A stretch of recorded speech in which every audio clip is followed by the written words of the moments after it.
வானத்தையும் பூமியையும் படைத்த சர்வ வல்லமை உள்ள தெய்வனை ஸ்தோத்தரிப்போமாக. இரவு முழுவதும் கண்ணின் மணி போல பாதுகாத்து இந்த புதிய நாளை காணும்படியாக ஏப்ரல் 4ஆம் தேதிக்குள்ளாக நம்ம வழிநடத்தி வந்த தேவனுக்கு நன்றி செலுத்துவோமா?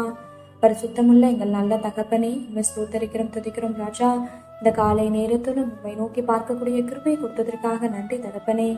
அப்பா, இந்த நாளிலும் உங்களுக்கு பிரியமில்லாத எந்த காரியத்தையும் செய்யாதபடி உமக்கு பிரியமான பிள்ளையை வாழ உதவி செய்யுங்கப்பா. இந்த நாளிலும் எங்கள் தேவைகள் எல்லாவற்றையும் சந்தித்து நாங்கள் சோர்ந்து போகாதபடி உடைய வார்த்தை கொண்டு எங்களை பலப்படுத்துவீராக.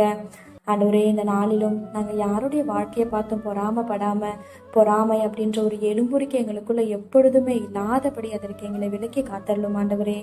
அப்பா, மற்றவங்க வாழ்க்கையை ஒப்பிட்டு பார்க்காதபடி நீங்க கொடுத்த வாழ்க்கையில சந்தோஷமாகவும் சமாதானமாகவும் வாழ எங்களுக்கு கற்றுத்தாங்கப்பா. உண்மை போல எல்லாரையும் நேசிக்கவும் எல்லாரிடத்திலும் தாழ்மையாய் நடந்து கொள்ளவும் நீர் கற்று தருவீராக.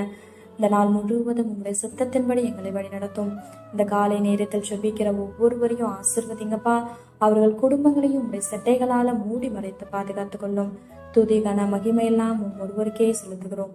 இயேசு கிறிஸ்துவின் நாமத்தில் செபிக்கிறோம் எங்கள் ஜீவனுள்ள நல்ல பிதாவே, ஆமேன்.